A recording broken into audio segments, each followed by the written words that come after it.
Hey, Brian, good to see you, man. Hey, welcome everybody. Tonight's guest is Ed Richter, so we're gonna have a good night. How you been, Brian? You been doing okay? Absolutely fantastic. Yeah, you Oh been yeah, flying a V got copter in the this got the horrible weather? I got the Xeno Mini Pro to fly without Oh, disconnection. no Oh well, way! Seriously? yes way, yes way. Oh my And God! then I got the V copter updated, so it's a good week for me. Good week All for me. right, that is awesome. Well, let's bring Ed in and All right, let's hear her story. Let's get going, guys. Here we are. Ed, thanks for joining us. Hey Great to guys, find how's you it tonight. going? It's everything's going great. Thanks great. for Thanks. How having are you? me. It's a Good. pleasure. I was trying to get the chat up so I can say hi to people. I'm going to say hi in the chat. But yeah, thanks for having me on. And it's a nice Thursday evening. Nice, kind of cold in North Carolina, rainy today. But hopefully we're pushing that weather, some of that good weather forward. So we'll have a nice weekend. Who knows? But anyway, So you got any big plans this weekend, or are you going to be just?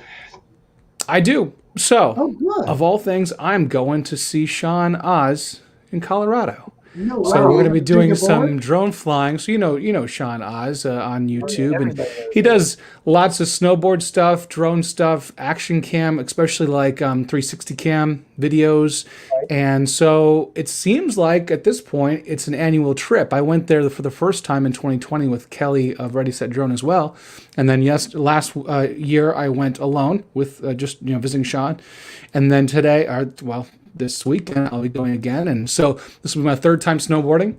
So hopefully I'll be doing better than I did last year and way better than I did 2 years ago. And It's a then flat we'll learning hopefully get some curve. drone flying done too. Yeah, and getting on the board is definitely a flat learning curve, man. I love boarding. Do you also wakeboard? No, I never tried. I've maybe when I was younger I did some water skiing and stuff like that, but I've never tried wakeboarding. Well, But you got the physique to do it. Do you want to do? Do you want to learn? what is that like? Sink to the bottom, heavy? Like, No, no, what kind of physique we talking about now? I think no. You got the upper body strength to pull yourself out okay, of a lot of okay. trouble. So I could hold on to the rope and I could be successful hopefully and get out of the water. Yeah, yeah. That would be something I'd be willing to try. Yeah, oh, I'd be glad to show you, man. I got it done. I've had this boat for like 30 odd years. It's a competition ski boat. It's a TS6M by Supra, and all it's made to do is pull human beings. It's a human tugboat. Wow. They put Okay. it, they put a 351 Windsor in it, in a boat that's 19 feet, right behind the pilot, right here, right behind you. Mm-hmm. Shaft transmission and shaft go straight out, prop rudder, and you better hang on if you're making tight turns because you will fly out. So Okay. it was just meant for competition skiing, and it's actually my rig set up to barefoot. I love barefooting, but So you not wakeboard. only drive the thing, but you actually are in the water, and that's just like one of your hobbies. Yeah, I've actually been doing it for a very long time because Wow. the previous company I worked with, we always had these gigs down in Key Biscayne. Mm-hmm. So I would just every time the company event would occur down there, I would set up my week vacation right after the event because then I didn't have to pay for airfare because they were flying me there and flying me back. And I would Mm-hmm. just go to Winter Haven right outside Orlando and sign up for ski school. And Okay. and the first couple of days you're like really pumped up about going. And the way Mm-hmm. it works in ski school is you have a queue and everybody sits on the dock and the instructor comes by and throws the next person the rope and you go at it. Well, the first couple of days you're like, hey, don't you be cheating in front of me, man. No way. And then by the third day your calluses are starting to rip off. Oh yeah. And then you're like, hey, I'm going to go use the bathroom. Feel free to jump ahead of me, okay? You're just trying to Yeah. buy more time. But Well, anyway, that's I'd be kind of glad what I to was have thinking you. about with the snowboarding. It's like, after that first day, because Sean goes every day, it seems. Maybe 5 times a week. And So then when I go over there, we snowboard maybe the first morning. And then the next day, he's like, "You want to go again?" And I'm so sore, I can barely walk. And I'm like, "Actually, I don't." Like, I'm hoping maybe I can work through it this year. I've been doing some jump squats, some other leg exercises, getting my cardio up. So perhaps, and that's another thing. It's so high in altitude. He's used to that too. So kind of Yeah, odds are stacked against me, but I'm really hoping to have fun. And by the way, what you're describing with like water skiing and stuff like that, and wakeboarding, whatever else, sounds so much fun to chase with an FPV quad. That would be that's awesome exactly what I'm footage. talking about because that's why I bought the Skydio too. I have a lot. I hoard my videos. I don't publish that much lately, Hmm. but I have tons of it, and that would be a perfect event to do that because there's a lot of people that FPV that are not interested in flying over water. I'm Yeah, not one that matters. It's just it's it, scary. You have to prep for it. That's for sure. you do have to prep for it. And the other thing is, if you're flying from the boat, one of the things that I've done in the past is, believe it or not, get a big fishing net and you just fly right into the net, Oh wow. Okay. just like the ending of the race, Yeah. Yeah. right? I mean, you might as well if that's the easiest way to land, safely. I mean, especially if you need to. I've heard people who are having trouble with like motion sickness when they put the goggles on and they're trying to fly from the boat like that. So I don't even know what that would be like. I've tried flying an FPV quad from the interior of a vehicle moving, and that was pretty difficult. And that's not rocking back and forth really. I mean, we were kind of able to drive in a straight line for the most part whenever we could. So to have like a boat bobbing up and down and rocking back and forth with FPV goggles on, I just don't know how that would be. But maybe from the And shore. If it was from the shore, if we could be close enough to the shore where the action, like we were able to fly, maybe no more than 1,000 feet away, we might have a good experience. I would yeah, have a good experience. that would be tough, but you could still do it and get to capture the shots because then you would have to do like quick abrupt turns, which for whoever's getting pulled behind the boat is going to be a little tough. You know what I mean? Because instead Oh of yeah, getting a nice long run to be able that's to true. line That's up your true. jumps and get into the rhythm you get into, just like when you're boarding, you get into a Hmm. rhythm. Get on edge, off edge, on edge, Oh yeah. off edge, and that kind of thing. That's really so fun. But Well, anyway, Maddie's Drone World in the comments, he said something about how FPV over water is definitely a hurdle to get over. So one of the things is just how to prep your quad for that type of thing. So if you were flying a quad, you might decide to somehow strap like an empty water bottle or something underneath, like underneath the quad like this, and then someone will maybe hand launch you, and then you might actually do the whole landing in the net situation that you described. But either way, somehow make your quad buoyant yeah, and that's a if you 3D care about it print. at all. Yeah, you could actually 3D print a clamp that, you could put kind of like what you see on the DJI product lines, or to be able to land in water. Hmm. Those floaties, those Hmm. noodles, or whatever you want to Yeah, call Right. it. They just kind of those little mini noodles. yeah, those noodles. The one what's it? Dustin Dunn was trying it in his pool, and it landed and it just flipped right over and dunked. Yeah, And I was like, uh, yeah, you so got to Yeah. take it off with them too. Again, sometimes the drone wants to go that way, and it'll just go forward and flip over. Oh yeah. Those little noodles, they actually work a lot better in salt water than they do fresh water. Okay. well, Even Believe more it or buoyant. not, That's they interesting. do. They do. yeah, because But you got more molecules to float on top, so it makes it Yeah, mhm. easier to do that. It's yeah, all about the density of they're the actually water. way more stable in salt water than in fresh water. Okay. Yeah. That's good to know. Yeah.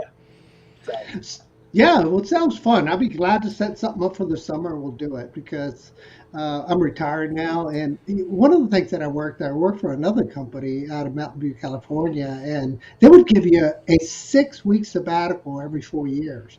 But you could carry 240 hours of vacation time. So that was an additional 4 weeks. Oh wow. You could walk away every 4 years for 10 weeks. So one year, I towed my boat all the way up to the Finger Lakes up there where 80K Drones, Fred Johnson lives up there. It started up there in Lake George, and I was going to make it all the way down to Florida, but I ran out of money just outside your place, over just south of Raleigh, because you're still in Raleigh, right? Mm-hmm. Mm-hmm. Yeah, I ran out of money in South Carolina, and I was like, "Oh man, I gotta go home. I'm out of That's money." disappointing when the trip ends I'll because you just run out of money. come That's there no fun. for a quick load. Yeah, exactly. Yeah. All right, all right, all right. To get back on point, so tell me about your journey into FPV and how did you get into FPV? And I know it's not an easy thing to do, and there's a lot of people that get motion sickness, like you were saying. So, Hmm. and you have to tinker with stuff all the time, and you have to fix it because you fly, crash, fix, Hmm. test, fly again, and the Oh cycle yeah, just repeats itself. So, that's true. Yeah. give us Well, some I insight. think it's it was, oh, well, it started with drones, just regular drones like the Mavic and Phantom and drones like that. And I kept doing video reviews of those types of drones. And then I think at some point, banggood.com, some rep. And I was just watching one of those old videos just for old time's sake. I think his name was Rudy. I'm not sure if that was his real name, but either way, that was his name he was going by. Contacted me from baggood.com asking if I wanted to review an FPV quad. At the time, it was a Wizard X220. And I had seen FPV quads around YouTube and people would mention them and stuff. I don't think I ever saw one in person before. And it always looked interesting, but I always knew it's like that would be a project. That would be something that if I got into, I would have to like devote a bunch of time to make it worth my while. I couldn't just like dip my toe in and put it up on the shelf and say, "Oh, that's it." You know, I really thought that that would be something I would really get into for a long time, and that's happened to be true. But I made my first video of the Wizard X220 and broke it immediately, and spent about a month waiting for new parts from China, and just didn't really know how to go about ordering parts, building and repairing, and on top of that, even flying without crashing and damaging things. You know, I had tried a simulator a couple times back earlier that year, which is a really good idea for anyone who What year wants to was try this again? FPV. I'm sorry. This was So 2017. 2017. So we're talking Yeah, 5 years ago. this was mid 2017 that I tried the simulator. This was late 2017 that I got the first FPV quad. And so anyway, and by the way, I had tried that simulator prior, and I thought that muscle memory was still in there. I'm like, oh yeah, I tried that simulator months ago. It wasn't that difficult. In real life, it's more difficult. Not only it feels different, everything is just like it's all different. You know, you're no longer looking at a computer screen. You've got goggles on your face. You're controlling real aircraft that, you know, is going to cost real money to break, and your nerves shoot up like nothing else. And it's just kind of crazy. So, yeah, I broke it pretty quickly, but I got into the practice of fixing and soldering. And I knew how to solder from previous hobbies that I had, you know, growing up. So it wasn't completely foreign to me. And so, yeah, eventually I stumbled on what I liked to fly, like the type of frame, which at the time I think was an Armiton Chameleon. And That frame is still being sold. Is that right? Because I was looking yeah, at it the well, other I day. know Armiton's selling. It could be Chameleon still being sold. I'm not really sure, but either way, those last a long time. You know, you can bash them and treat them Expensive, really but poorly, still. and they're still fine. Yeah, they are expensive, but they have lifetime warranty. So what you Yeah. do is you might pay $5 for shipping to get an entire, you know, bottom plate with the arms, or, you know, something Mhm. really nice, as long as you can prove that it's a legitimate purchase and not something like, you know, fraudulent off of eBay or some Chinese clone, which is a big problem with Armiton or any frame manufacturer. So anyway, now I fly Armiton Marmots, which I've always kept Armiton, and these Marmots are so chewed up on the ends. I mean, they it's like I just cannot believe I haven't broken them yet. And every time I crash into something, I think, oh, that's a motor gone, or oh, that's, you know, a bent prop or whatever. I never think that it could possibly be my frame, because it never is. This Yeah. Armiton frame is so rock solid. I just love it. So yeah. Yeah, I just went through a frame. I blew out a frame. It was a little 4-inch frame from HGLRC, and I really liked the frame. I was looking for the Oh, piece. Sector 4. Let me guess. Yes. Yep, I have Yes. that one right over there. Hmm. Yeah. And let me show you the frame and see if I can pull it up. Here's the piece that broke. Oh, I don't even know what And that's from. that's the arm. Oh, it's from And under the motor. I got you. Hmm. it just ripped it right off when it hit. But Hmm. I got it back together again. I'll see, where is it? Yeah, it's back here. I'll grab it here in a second. But yeah, I mean, I love building the 4-inch. So over Christmas, I made three projects: a 5, 4, and a 3.5-inch frame. So been Nice. been got some Christmas birthday money, and I just blew it all on parts. And build and build and build over Christmas. So it was a blast. I really did. And then I got a 3D printer, and that you're talking about time pit. Oh my gosh, Brian, don't get a 3D printer, man. Don't. You'll spend all your time printing and tweaking. That's a whole nother thing. Yeah, it's a time drain, that's for sure. Now, Brian, do you fly FPV too, Brian, or do you just? I have motion sickness horribly, so I have the DJI goggles, and never once did I ever use them to fly. I got you. I use them on my PS4. That's what I use them. Here's the interesting thing. I have felt more motion sickness off of the DJI goggles with the Mavic, like those white ones. Right. I've also felt more motion sickness off of using a computer simulator to fly FPV. I do not feel any motion sickness flying an FPV quad in real life. So there are things that will either trigger it or not trigger it, and I'm not sure what that exactly is. Maybe it's the immersiveness of your computer screen being so close to you, or maybe it's the immersiveness of those DJI goggles, which were pretty big field of view. Right. But either way, FPV quads don't affect me. I think the DJI goggles have the dual screen. Okay. Okay. Well, I just tried that drone mask, and I didn't get very nauseous with that. Okay. And that's what you use your cell phone. Yeah. So that's just one screen. The flat screen technology, where I think the DJI goggles use the dual screen. There's one screen for each eye. I think that's right. So that's what messes you up. I got you. I think that's what it is. Yeah, because the flat screen thing, that didn't bother me that much. Right. And I checked that quad you were talking about that you started off with. Well, you were talking about, I went on Banggood. They're still selling it. Yeah, no. Yeah. If you go to Amazon, they still have it there. XP20 or something like that, whatever you call it. Yeah, it's still on there. It's still for sale. It's $151. Now, there's a combo that came with the box goggles set. So it was this big goggle. It's cheap, but it was okay to start out with, I guess. And it stood way out of out front of my face. This was just the base quad without the controller and all that. I got you.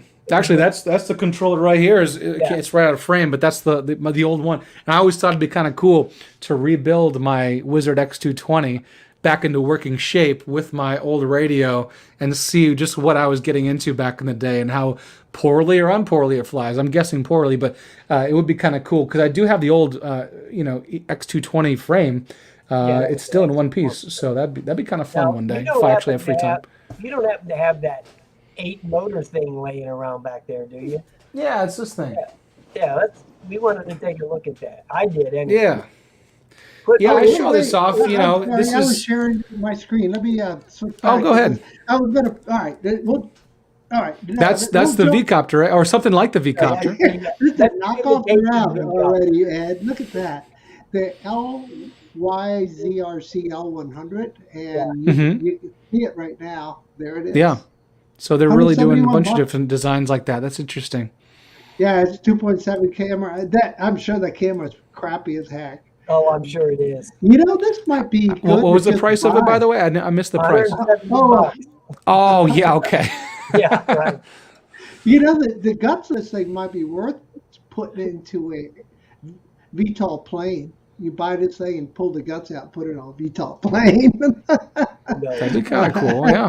For that price, I mean, why not? Maybe experiment. We'll jump in. Let's see this thing. Yeah, this is the 8 motor. So we have these Brother Hobby Avenger Motors, and those are 7-inch props. And so the top ones spin, a certain direction, and the bottom ones spin opposite. So these will be that way, and these will be that way. This landing gear, which I wouldn't mind if it was a little taller, because when you land, these props right here are really close to the ground. So unless you land perfectly, you might nick the ground with those bottom props. But either way, enough to hold a big camera. I've been seeing people on the internet decasing cameras like this. This is the Blackmagic Pocket Cinema 4K, and making it even smaller and more more box style camera looking, which I think would be really interesting. But of course, if you had any warranty you cared about, you'd be voiding that. And then on top of that is an external gyro, so I can stabilize the footage. Although I've been seeing a lot of people recently who fly, big quads like this, or I'd say quads, drones.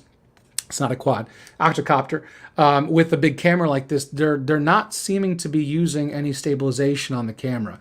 I see these little jitters and little imperfections in the footage, and I almost wonder if that's, if that's either to speed up the process of post-production, Well, Ed, question. or if they just like the look of it. Maybe they like the look of it because it kind of adds an element of quickness to it when you see like kind of moving a little fast. Johnny FPV just put out a video recently following some motorcycles on a track, and you could definitely see it's wobbling a little bit, but it looks cool because he's shooting something that's action packed, and it kind of helps the feeling, I think. Yeah, it gives you that nervous feel that you know. I can just imagine the amount of thrust that thing puts out. Yeah, well, a lot of thrust. It doesn't feel like it when you got the camera on it, but if you take the camera off, then you're like, oh yeah, this feels awesome. The camera makes it feel a little bogged down, you know. Right. But of course, maybe it's my choice of motors. I've been seeing people using taller motors. So taller stators on their motors, and perhaps that would help out in one way or another. I like I said, I built this probably in April or May, right after Rampage. South Carolina had a FPV event called Rampage by Rotor Riot, and they had these guys flying these things around. And that's what really kicked me into gear to finish it. And they're using a little bit more beefy motors, and I'm wondering if that might have been a better option. But again, like I was saying earlier, you could sell this, you could build one, you could sell it. You can learn about it. You can see what works and what doesn't. Sell it and then build another one with even better specs or even more precise, perfect specs. Yeah. So a question for you. Yeah. A question for you. So what stabilizing software are you using to sync up the GPS, you know, all the metadata you're getting out that of would be GPS module? SteadXP. SteadXP is right there. And so that's the external gyro. So SteadXP Plus, I believe. Or maybe it's not Plus. Either way, SteadXP, you can find it on Google, and it comes from Europe. So it might say it's like 300 something euros or whatever, but it ended up being like 400 and something dollars, which is I think a little overpriced for what I was getting, but whatever. And then otherwise, what's even easier and sometimes just makes more sense is you just run Warp Stabilizer in Adobe Premiere, and you can get by with doing that with a lot of clips. It doesn't work with every single clip, but I've noticed it's just easier. It's less tedious to just put like maybe a 5% warp, maybe even a 3% Warp Stabilizer on it, and just smooth it up just a hair. But it doesn't use the beta data put out by the no, that would just be like the visual data. Yeah, but it's data. usually good enough unless you're flipping and rolling and really moving fast, in which case Warp Stabilizer will not be able to keep up. Will not do any good. So one of the things that I love hearing when you plug in that octocopter is it is almost like an arc weld, man. You hit those two leads and it goes. Oh, the 6S, yeah. That 6S, that snap, yeah. I remember I was kind of scared of 6S until I got a 6S quad because I was using 4S for 4-cell batteries. They don't really have that electrical, mini explosion when you plug it in. Yeah. And I remember seeing one of my friends flying an FPV quad with 6S for the first time, and he ended up melting his XT60 connections together because of just the sheer amount of current and heat. Of course, now that I think about it, something must have been wrong with it. But either way, I just thought like 6S is crazy, and that kind of kept me from trying it. But now it's pretty much all I fly is 6S on my 5-inch quads. Yeah. Well, I must say you saved me a couple times to spin up when I was FPV flying in the field. And one of the things that I actually remember quite well is I remember flying, during lunch at the event we were at Cedar, and I crashed kind of in front of that little patio, and you picked up the drone, and you were like, you walked right by me, you picked up my quad, you walked right by me, and I was like, and you're like, I guess it's his now. Ken, no, well, I was yelling at Ken. I was yelling at Ken Heron because I thought he was flying, and I thought he crashed. So I was yelling to Ken Heron. I'm like, hey, don't arm because I'm picking up your quad. And then there you are, and you're like, no, it's mine. And I just kept yelling, like, Ken, don't arm. So, yeah, it was a brief misunderstanding. But either way, I'm glad that your quad was okay. It was hilarious. It was fun.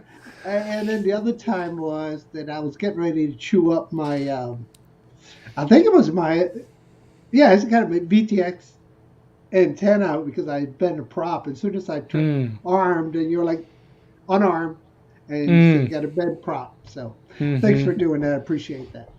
Yeah, well, sometimes you can hear it. You can hear that prop clicking, and I actually I was reminded simply by picking up this that this motor is bent because it doesn't actually spin like these. Yeah, that's looking rough. So that happened last Sunday, and I actually had forgotten about it. I put an order in for new motor bells. Someone in the comments, I think it might have been Flies on Drones, or someone there had mentioned Ethics Motors, and that is just that's just something I've been using probably for 3 years now at least, and it's because I started out with them. Because back in the day, I was watching some Mr. Steel, and I thought that'd be cool to use his motors. They seemed smooth. They were a little pricey, but I thought, well, hey, let's Where do you source your motors? And then they ended up bending on me a lot, and that's what happened this time around. They're bent, so it no longer spins after what I would consider to be kind of a minor crash. Yeah, I would say. Where are you sourcing most of your parts from? Bangladesh? No. No, nothing Chinese. So I try and because I want it within a couple of days. I don't want to wait. So Race day quads race day quads or get FPV. Those are the two that I go for the most part. Some of these more obscure things, maybe Pyro Drone has, or a few other things. But for the most part, I'd say get FPV for props and for like TBS, like Team Black Sheep crossfire equipment, because I don't think Race Day Quad sells like Immortal Tees and stuff. So it really just kind of depends which company has it. So I'm going to bring Brian back into the conversation. Brian, you said you had a chance I don't do to fly. FPV, so you know all that. You don't like that crap. I know. Reached out with me. I don't know nothing about it. So does it sound impressive though when we're throwing around these terms? Do we sound like we know what we're talking about? I know a lot of people that do it. It's just that I just don't want to like fly and 5 minutes later start hurling. You know what I mean? Yeah, exactly. Yeah. Or feel like crap for 5 hours after that. Oh yeah, it might put you in a tailspin. That's for sure. Yeah. Well, the bottle of vino will do it too, but yeah, that's true. Tell me this, Brian. You said you had a chance to play with the Xeno Mini Pro? How did it go? Well, I ordered the new cable. Oh, okay. So this was the first time that I actually went out to fly it where it never actually disconnected. Oh, good. Yeah, I'm going to post that video tomorrow, but it never disconnected. So, I mean, I don't know. Maybe the next time I go on it will disconnect. I mean, who knows with these damn Xenos? This humps in it, just a piece of garbage. It is coming. I know you're not a big fan of Hubson at times. I have all these Hubson drones, but half of them are garbage. They keep sending them to you to review, and you keep taking them. Okay, that's cool. I'm actually reading up on it. So the Xeno Mini Pro. Yeah, at first I thought, is this like a Mavic of some sort? But no, it's Hubson. It's a direct competitor to the like Evo Nano Plus. It's the same thing as a Mavic Mini, except it doesn't work as good. Yeah, but the same price. Interesting. Well, so you were giving this a review then? No. I actually paid for that out of my own money. Gotcha. Yeah. Well, I'll tell you what. It's got a 1-inch sensor on that Mini Pro, so the camera's not too bad at all, and the gimbal's better. Actually, out of all the minis right now, I think the Altel Nano Plus is the best one on the market for the camera. Okay. Well, here's the thing, Al. It doesn't matter how good the camera is if it doesn't fly. The camera quality is irrelevant if it doesn't you can walk around with it, Brian. Come on, man. Yeah, I can go get Ed yeah, exactly. What are some good things? Like, does it hold its altitude pretty well, or is it stable in the wind, or what? It has a really good transmission system. It has really good range. Okay. It flies like DJI. Okay. It has tremendous range. Yeah. That's it good. flies like DJI. It's solid. I mean, solid.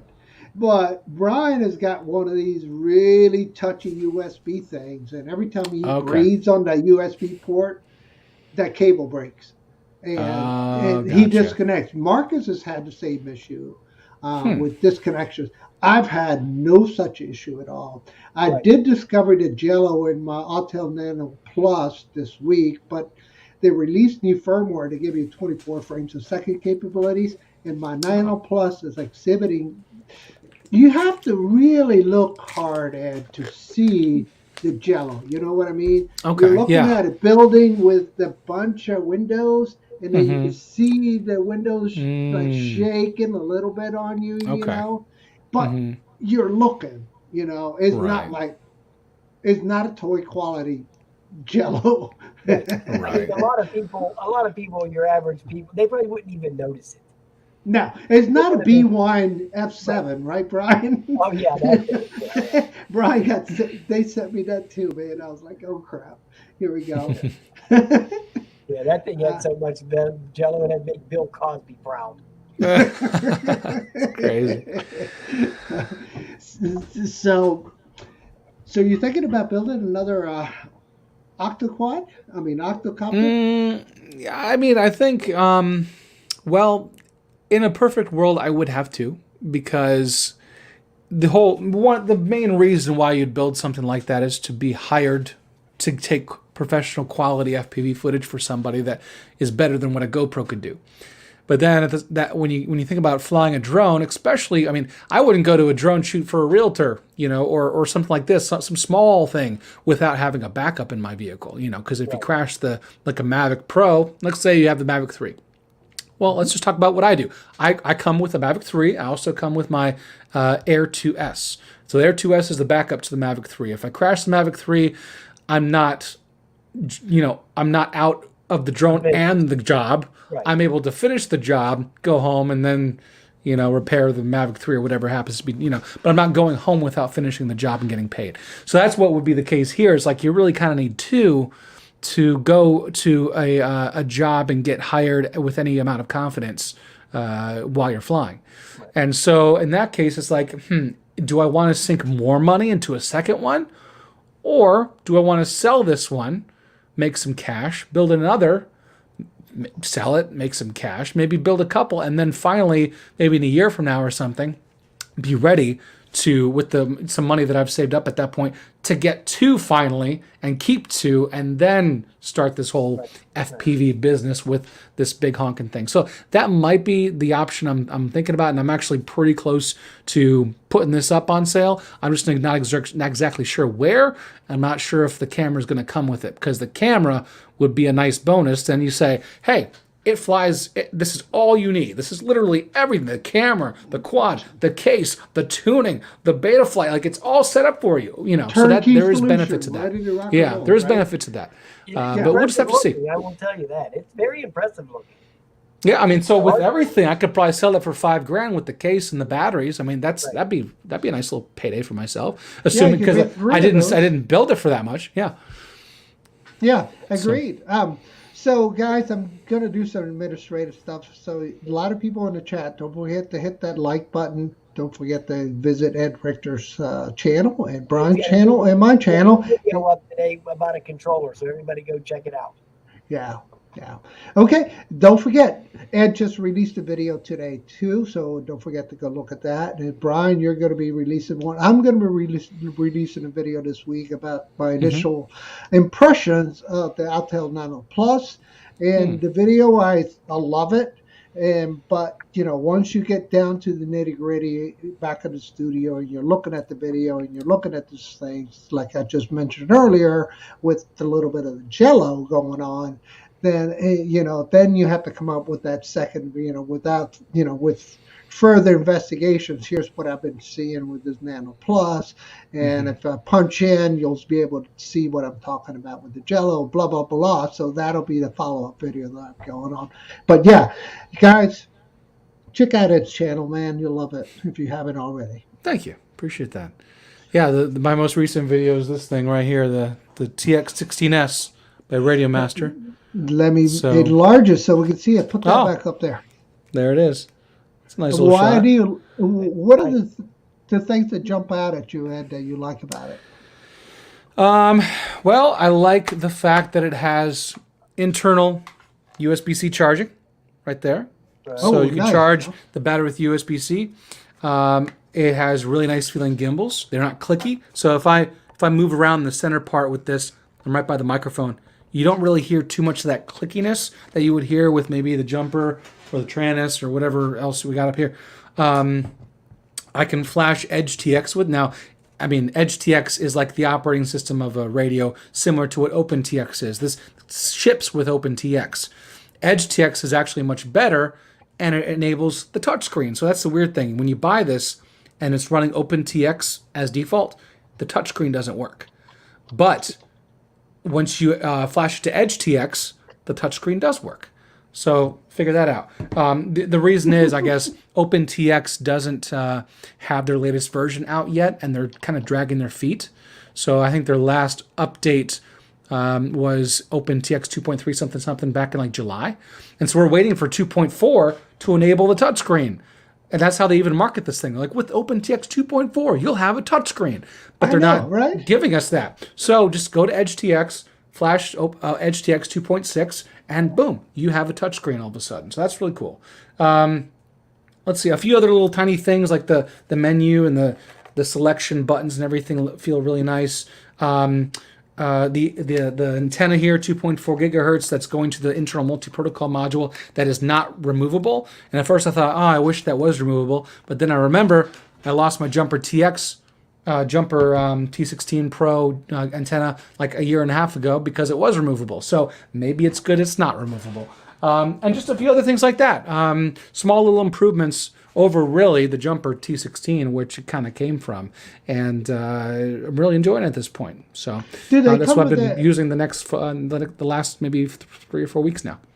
Cool. Do they come with additional accessories? Did you get a lanyard or any other? You get the lanyard. You get a few other things. You got like a replacement flip down kickstand back here for the stand. They give you like a relatively cheap, I think, feeling foam case. So what I did is I actually bought the real deal case, and this actually holds it much easier, more, has got an actually handle and stuff like that. It's much more travel friendly. Right. Yeah, for sure. It's protected for sure. Do you have like a little beater FPV drone, something you take out that you don't give a crap if you crash it or something like that? That's usually my 5-inch quads. Yeah, my 5-inch quads have been through so much, and they can take a lot of beating. And if something does crash or break, it's usually minor.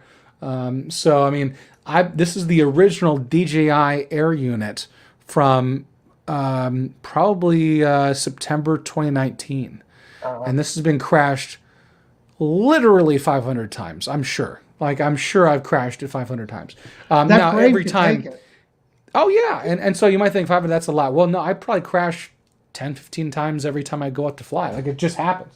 So yeah, it's just, and those components just don't seem to die. So that's really good. I'm pleased, fantastic. And I feel like I'm jinxing myself the more I talk. So I should shut up. Hey, that's impressive. All those crashes are still going. Yeah.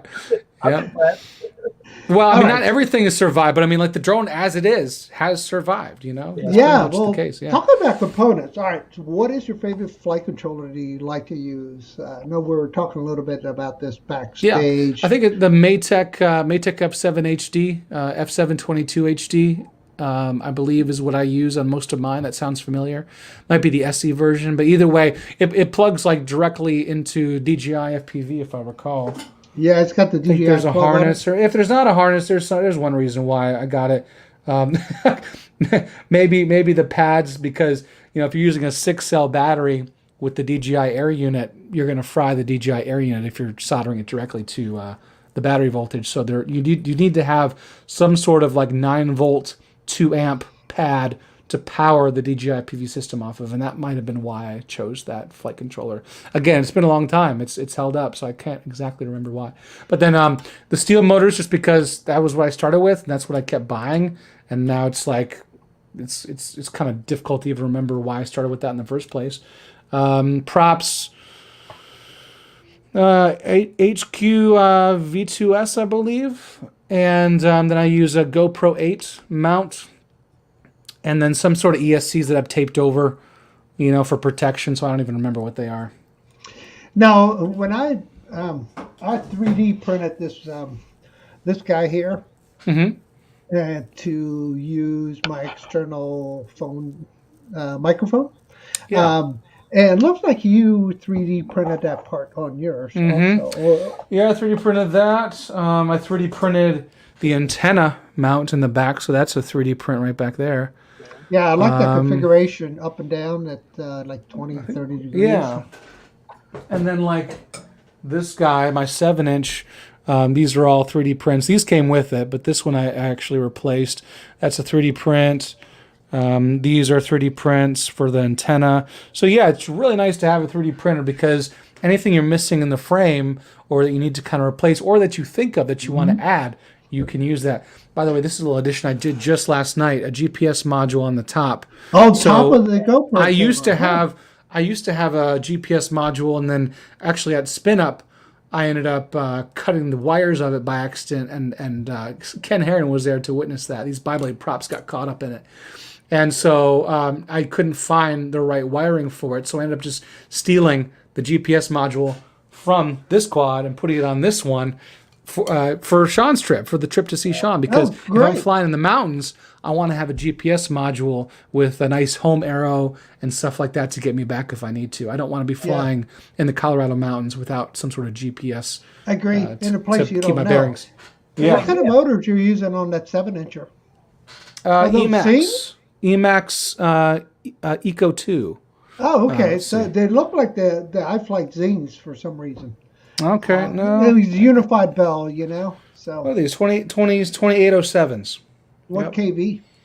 1500. So this is going to be for a 5-cell battery. These are 5-cell batteries it runs. Yeah. Very nice. And I noticed that you're using the arm bumpers as also as the landing pads. I keep those on. And they add a little extra in weight, but it's not such a huge deal. I think for a quad that has a lot of thrust like this does, it's got these 7-inch bi-blade props and it already has a GoPro on it, but it just gets up and it goes, man. So it's like I don't really care about adding a little bit extra. If I was flying a freestyle 5-inch quad or 4-inch quad, I would definitely start thinking about maybe minimizing some of these 3D printed parts, to keep the weight down. I agree. All right. So what is going on with the scooters, Brian? I know you've been battling to get some more. Yeah. What did you get? What are you reviewing now? Well, I'm still working on that. I only got 2 rides in on that e-scoot. Real nice scooter. But, I live where I live, so, I did a couple of videos for it, but I didn't really get to do any real in-depth stuff because of being so cold. I mean, it's hard to ride one of these electric scooters. In Pittsburgh. 40 degrees is the absolute kind of cutoff, okay? Because I took it out. It was 40 degrees. I took it to the trails. I rode about 13 miles on it. Man, did I almost die. Because you have 40 degrees and you're outside, so it's like you're almost on a motorcycle. This thing goes 20 miles an hour, so you figure the wind chill out of that. Oh, okay? Yeah. At 40 degrees at 20 mile an hour winds, I don't know what the wind chill was, but I was almost thought I was going to die. Okay, that's how cold I was after riding it for 13 miles. So wow. Yeah. And so how's the batteries holding up in this cold weather, Brian? They usually fall on the face. They held up really good on that. 40 really? degrees. Yeah. They only start to fade out, when it starts to get around freezing. That's why, even DJI and all them recommend you don't go below 32 degrees. That's when you really start seeing the degradation of the batteries. Anything above that 40, 50, it really doesn't affect it too much. Oh, so that's really interesting. This is a Lipo heater that I'm going to bring to Colorado, and you plug a battery in, and it keeps your batteries warm. There's like a heated coil in here, right. And so you can drop your batteries in there, and it actually gets almost too hot if you're not careful. You might be putting your hands in there if you hang out with yeah, exactly. Yeah, so I brought that last year. It saved me, because you're right. Those batteries, if it does get to be freezing or anywhere below that, the performance goes down so badly. Well, the thing is, it just drop off the end of the earth when you get really close to the end, and it just fall out of the sky. That's happened to me. So one of the tricks I learned, one of my Canadian buddies, that he's an FPV flyer also, he takes all his batteries, he wears 2 layers, and he's got a vest, like a fishing vest, and he just drops them all in the fishing vest. So his body heat keeps him warm, and then you have the jacket through it. Right. So Mhm. So he's always like reaching in, pulling batteries out of his vest. Well, that's good that he has that. When I go out to fly, when it's cold with my drones, I keep my phone down in my shirt like this, like laying against my stomach or whatever, until I get there where I'm going to take off, and I pull the phone out. Because Yeah, those phones will die quick in that cold also. that's true. Yeah. Very They'll true. crap out too. Well, So, Kelly and I and Sean, back in 2020, we were visiting Sean in Colorado. We were just putting batteries in our underpants, like that. We basically wherever we had a pocket, eventually ran out of pockets. But yeah, those batteries in our underpants were the warmest ones. So Yeah, I'm afraid that's true. There's a place at the worst you do what you got to do, right? place of worst heat loss, right? Yeah. You got to get that video made. Oh yeah. Some of that behind the scenes stuff. Yeah. So I Maybe we can do wanted that to again. call out. Sorry, guys. I wanted to call out a few of the guys that are joining.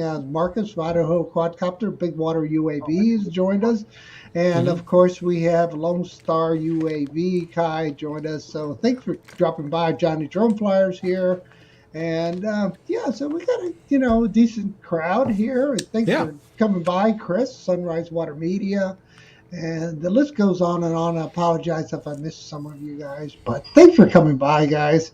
Definitely having a good conversation with Ed here and Brian about some of the cool things that we'd like to do as hobbies. Obviously, Brian's hobby is going to be his scooters and his.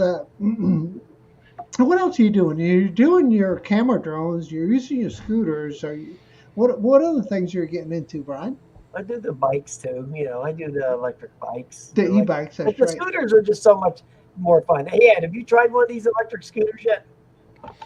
Only like the ones that you'd get downtown in a city. You might rent for an hour, but not one that I was able to own or anything that might be considered high quality. Yeah. No, because I got one that'll go 40 miles an hour. I got a high-end one. I mean, they're a blast, man. I mean, they're a real thrill. What kind of protective equipment do you wear when you're riding something like that? Nothing? Okay, that's the way to do it. I don't wear no helmet. I don't wear no gloves, no knee pads, no nothing. So right on. I'm 64 years old, man. So I'm romping it, man. I'm romping it. Sounds like the cold air is the worst part of it for you, huh? Yeah, it is. But yeah, it's a real thrill ride when you're on one of them and you're going that fast. I mean, you do have to be. I am careful. Don't get me wrong. I'm careful. Oh, right. I don't do stupid shit like do jumps and go downstairs like a lot of these idiots do. Well, I think having a brake on it is really nice because I'll do longboarding and stuff like that, and I might get up to 20, maybe 22 miles an hour, and I'm thinking I'm going really fast, partially because it's not really easy to stop. There's not a brake on your longboard. Now if you're doing some sort of electric board, there is. So in that case, I would feel more comfortable going faster because I know all I got to do is rock back on that control, and now I'm braking if I need to, as opposed to putting a foot down or trying to slide or do something. So I think using some of these electric transportation devices like we're talking about, the brake is the most important part that kind of raises my confidence level. Yeah, that one I have that'll go 40 miles an hour. It has ain't no braking on that one. Wow. It has really, really, really nice brakes. So nice. Yeah. All right. Now I'm going to jump back into this bicopter wannabe, guys. So let's review the specs and see what you guys think. Let me go ahead and pop this back up out here, and we'll jump into it and just kind of take a look at and see what it has for us. So I'm going to share that screen, and there we are, guys. I'm going to go ahead and let's see. I got a comment here that I wanted to show. Oh, I want to take up. There we go. See you, Michael. All right. So look at this. It's right up here. It's telling us that it's a 2-axis gimbal. It's not a 3-axis gimbal. It has a 1.2 kilometer range, so it's a little bit less than a mile. So it's going to be a Wi-Fi, and it's a bi-rotor arm, is what they call it. Flight time is 26 minutes. So your initial thoughts on this, guys? Do you think this thing is worth $171? Well, that is a low price tag. So what can Yeah, you really you're expect? not getting. All right, let's see what else they're I giving know us here. exactly what that video is going to look like. Okay, Yeah, first I off, know. It's gonna be okay, soft as Well, they have heck. hundreds of drones that have this or same. really sharp.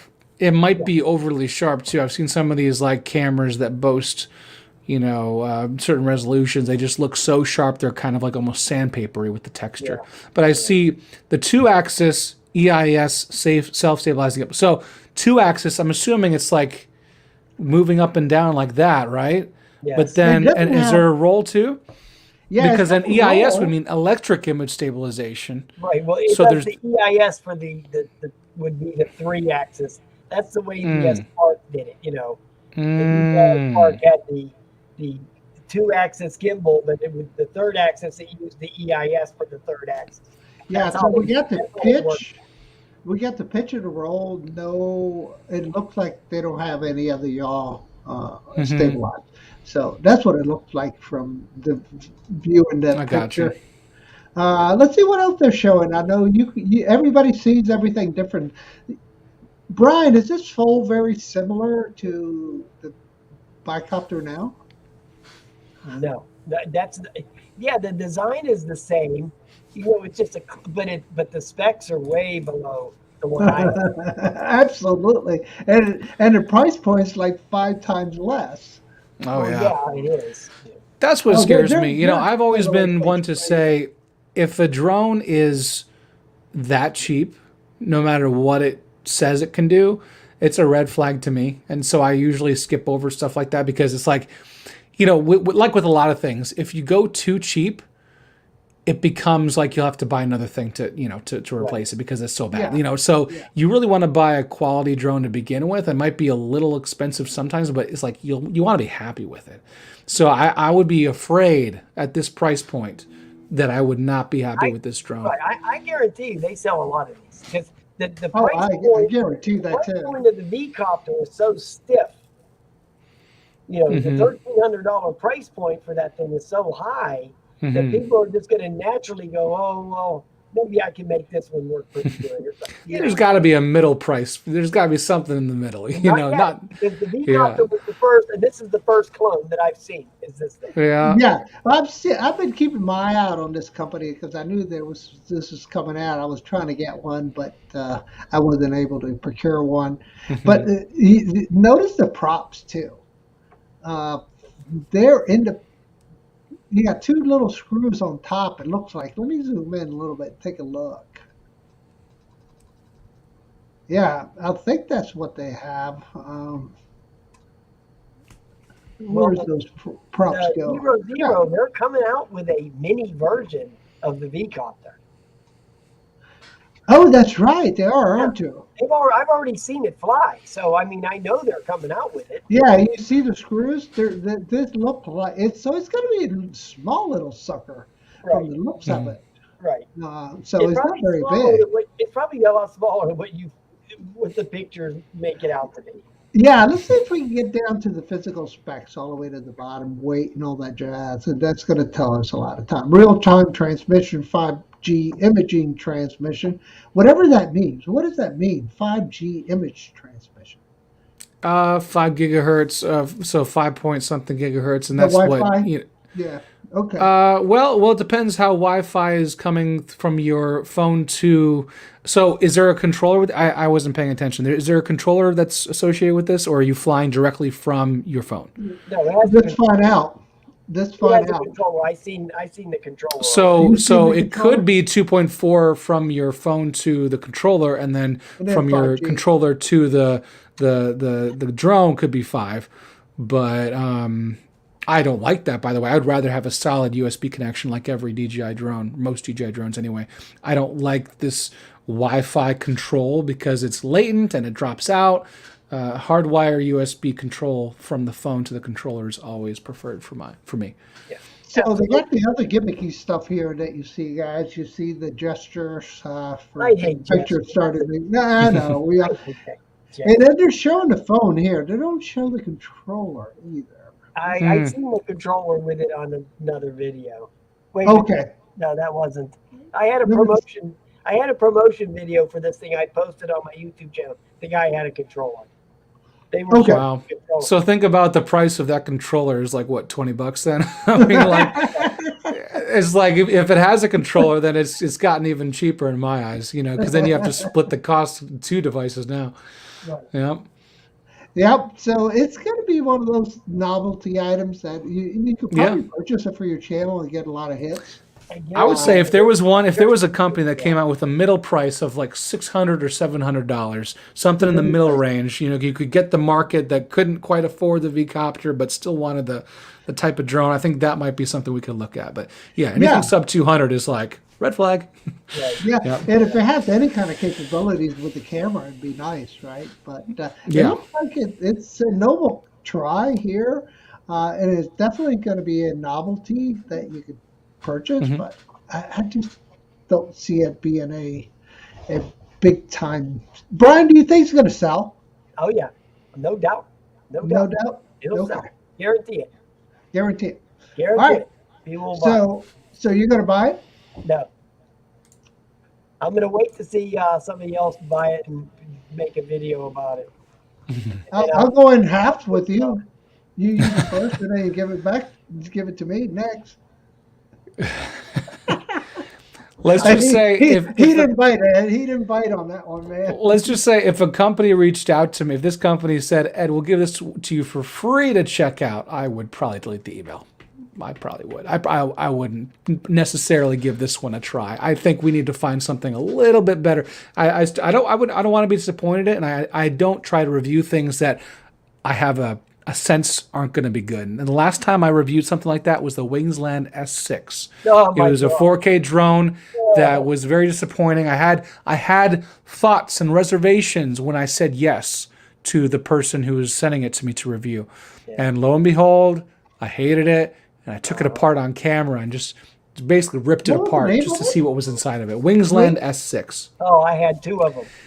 Really? They were selling it for like over what, almost $400 at the time, and I'm like, how on earth? I got them for $99. I bought. Oh, so you got it once they actually dropped the price to something reasonable, yeah. I gave one of them to John Cuppy, and then I gave the other one to somebody else. I don't even remember who. Yeah. Yeah. Is this the one we're talking about here, guys? Yeah. Yeah. Look at that thing still selling some. Yeah, look at that. Yeah. Someone's on eBay trying to sell for $270. Right. Yeah, right. Oh my God. That one right there for $650, ready to fly, guys. Yeah. The battery life on that thing was less than 5 minutes.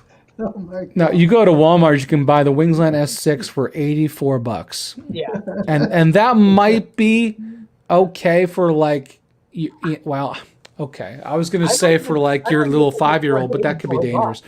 That would be dangerous. There's got to be like, you can't just give a drone to a kid without them knowing exactly how to operate and stuff. And I don't think the Wingsland S6 is a good first drone for anybody. No, it's not.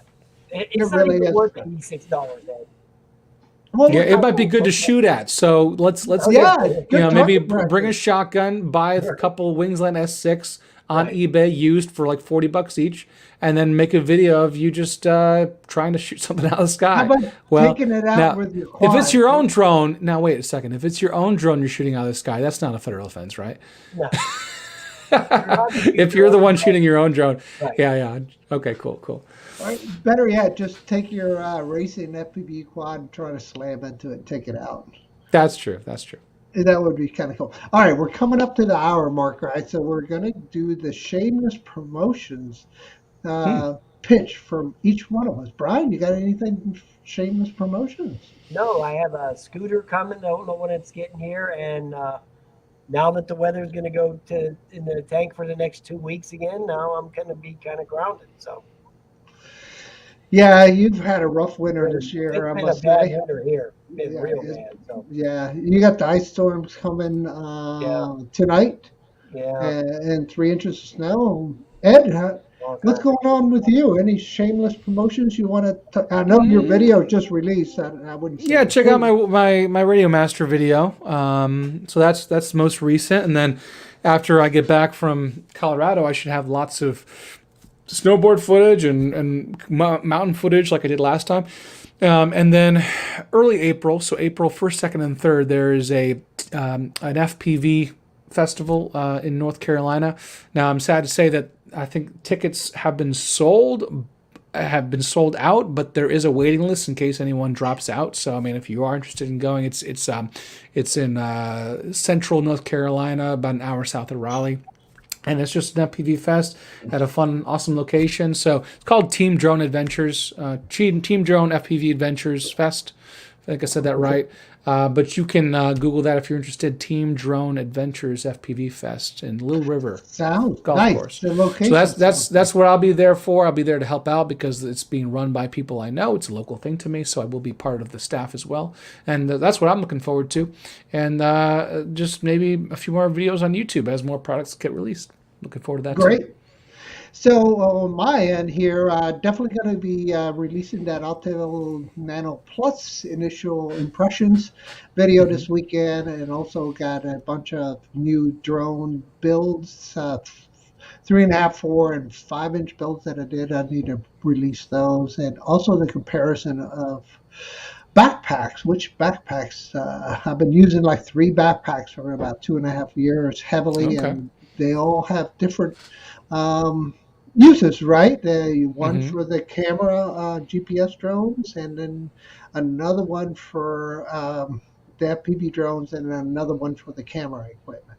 So, those are the kind of things that are very useful to know which ones are good and bad, because, you're putting very expensive equipment into it. You want to protect it. Just like you had that case in the back for your radio. You need to have protection on your gear, guys. So with that said, I want to end the show. I want to thank you, Ed, for joining us. It was a really good time chatting with you. Brian, you're coming. Awesome co-host. Appreciate you joining. And everybody here, too, appreciate it. Thank you so much. Yeah. And so next week, guys, let me, before I drop off, I always forget this part. I need to tell you who's going to be joining us next week. So let me do that. I have to go to my Google Drive and then go to my live stream folder and then look all this stuff up, because this brain here just doesn't hold enough information anymore. I think my SD card is a little faulty up here. So we got Chris Hope next week, guys. So don't forget Chris Hope next week. Then we have Jen FC after that, and we have Angela from Lost Girl Hikes. So it's going to be good stuff coming on, and look forward to seeing Chris Hope next week. So once again, guys, thanks for joining. Thanks for coming on, Ed. Thank you for having me. Take care, everybody. Have a good night. Good night, guys. Good night.